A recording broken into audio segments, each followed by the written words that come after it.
Gold prices reached an all-time high. What could be next for the yellow metal? The EURUSD and Nasdaq 100 have been trading sideways as we wait for a crucial vote in Germany and a couple of central bank rate meetings, including the Federal Reserve.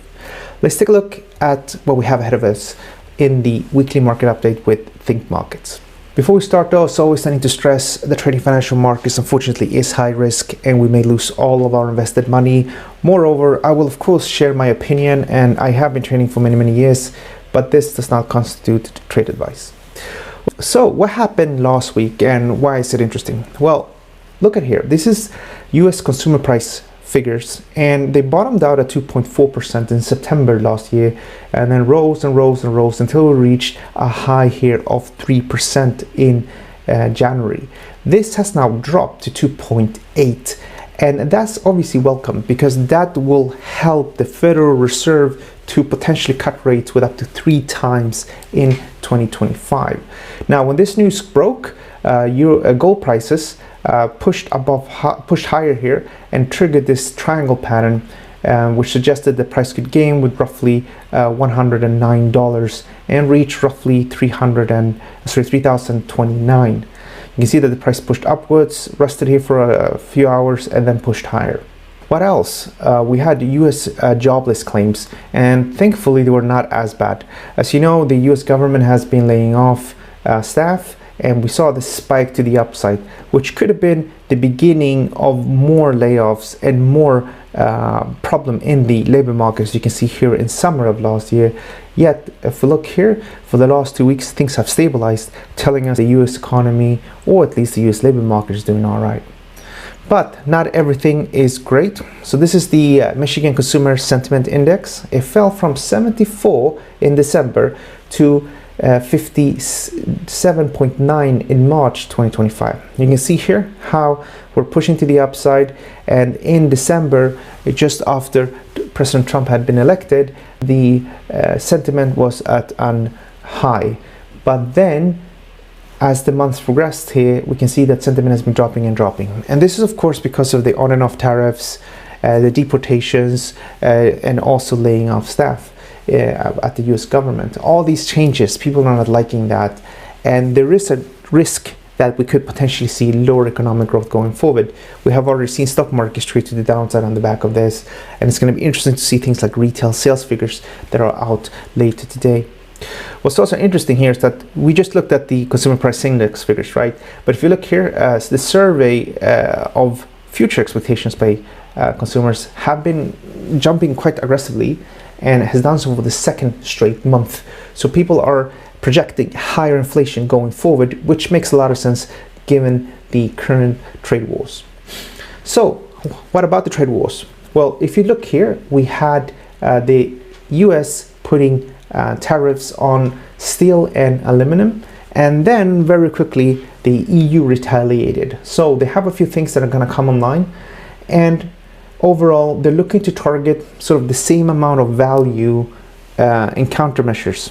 Now the problem with this of course is that the US government did not like this, and Trump was very quick saying that they could add maybe up to 200% tariffs on European alcoholic drinks like champagne. This of course is creating more and more trouble and problems, and another sign here that people are moving away from the US. You know, it's not just the Canadians boycotting American goods at the supermarkets, but it's also much higher stakes than that.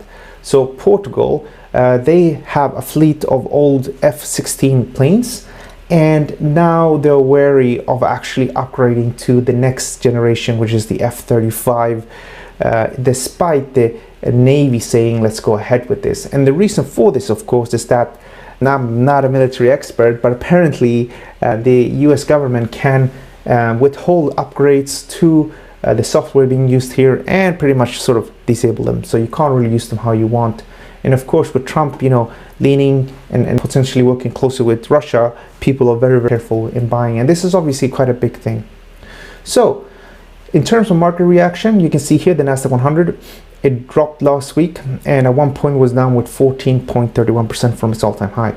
And you know what? This is actually quite good. Usually at these times, you do want to be a buyer. You don't necessarily want to be a seller. We're also below the 200 moving average.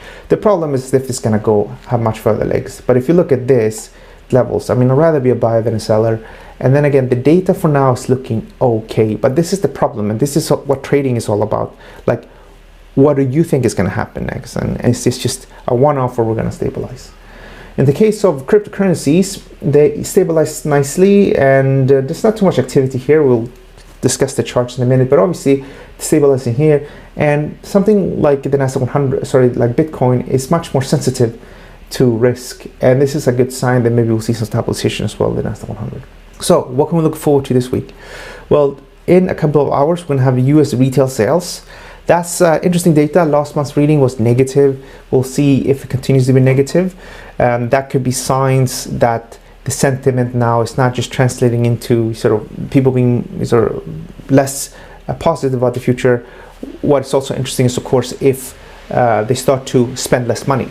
And then we have a German parliament vote on infrastructure. So this is the German parliament. So they have in principle agreed to go ahead and spend more on infrastructure. We're talking about 5% of GDP.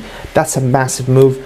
And that explains, for example, why, for example, the DAX 40 has been so bullish this year and sort of really beating the other stock indices as well.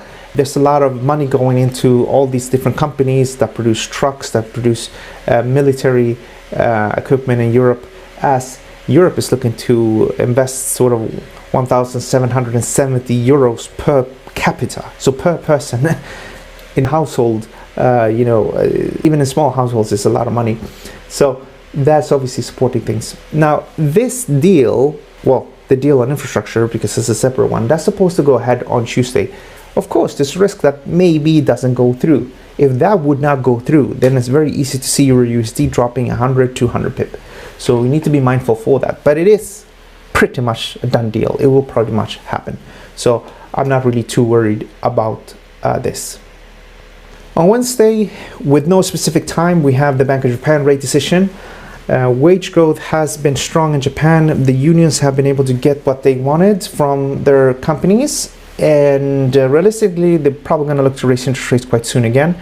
But for the meeting this time around, nothing is expected. In the case of the Federal Reserve, which is also hosting a rate meeting on Wednesday, there's like almost a 0% chance of having a rate change this time around. But it is anticipated that by the end of the year, the Fed would have cut at least 3 times, which makes a lot of sense if economic growth takes a hit.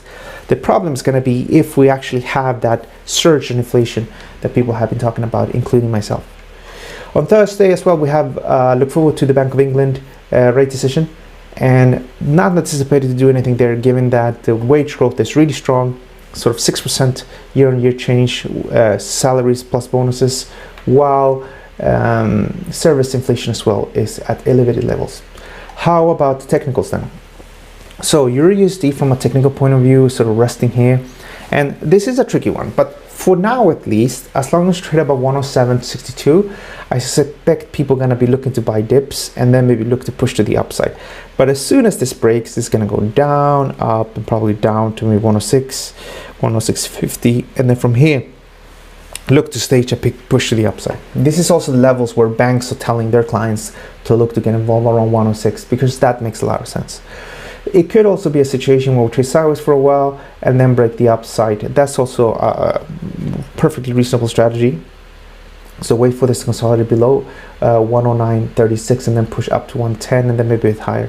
But I think the key message here as well is that if you look at a big picture chart here, you're limited by this level and then supported here. And if you go back, we've been stuck in a range here for many years.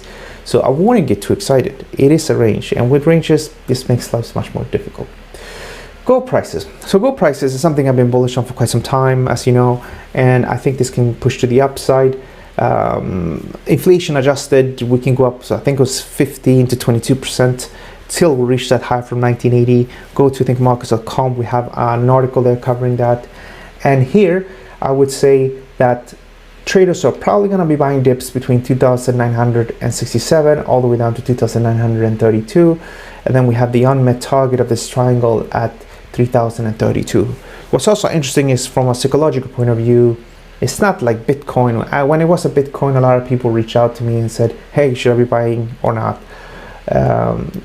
Nobody's really reached out to me, but obviously people that follow gold has been speaking with me, but not that much as we saw with Bitcoin, which tells me that there might be a bit more upside. Because you see, when everybody sort of thinks that gold is going to go up, or in the case Bitcoin, everybody thinks Bitcoin is going to go up, that's a sure sign that the market would have peaked. Finally, this is Brent crude oil. As you know, we've been very successful being bearish from sort of these levels down here and then all the way down here. Very successful in Brent. And this is on the anticipation of a deal between Russia and Ukraine on peace. And the US government is quite sure something will happen in the next couple of weeks, so that should be positive for the world.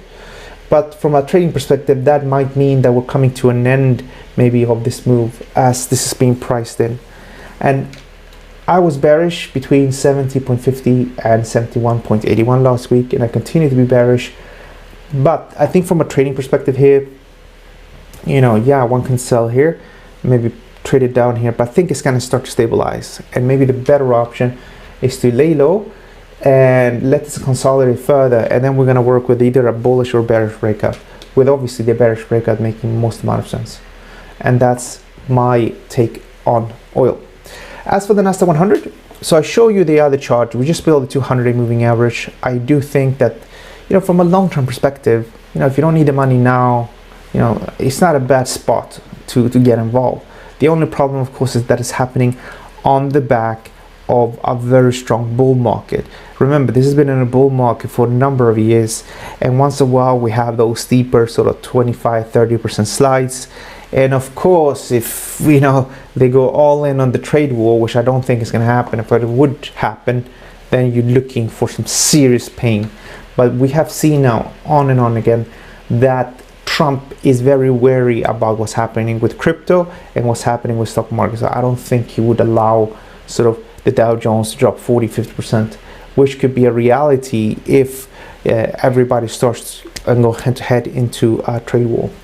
So with that in mind, I'm looking at this to maybe push to 20k, maybe 2,723, and then realistic from these levels, probably people are going to look to sell again for this to go down a bit more. So there's two strategies. The riskiest one is to trade this and look to for this here. The less risky is probably just to be bearish down here for this to go down. And then there's another one where you just don't do nothing and then just wait for this to go down. This is probably going to narrow down. Let me explain what I mean by that. Well, this is Bitcoin prices. So if you look here, Bitcoin prices are sort of, volatility has diminished. Bitcoin has some very strong support around the 72k mark. And this is the election low of 66k. And I would say this is being squeezed here. So this is going to go up maybe and then go down and then being squeezed. And then at one point it will break either up or down. And the risk to reward ratio at that point is going to be very good. And maybe possibly we can do something similar here. It's not as easy because many times here, because people know you should just be buying, sometimes you just get like down and then up and then it really never comes back. And that's something to bear in mind as well. So you got, you know, several strategies as I just shared with you. So it depends on your investment horizon and your risk appetite. And with that, we will conclude this week's market update. If you have any questions for me at all, just leave your comments below and I'll come back to this section later throughout the week and see if I can help you. Thank you and goodbye.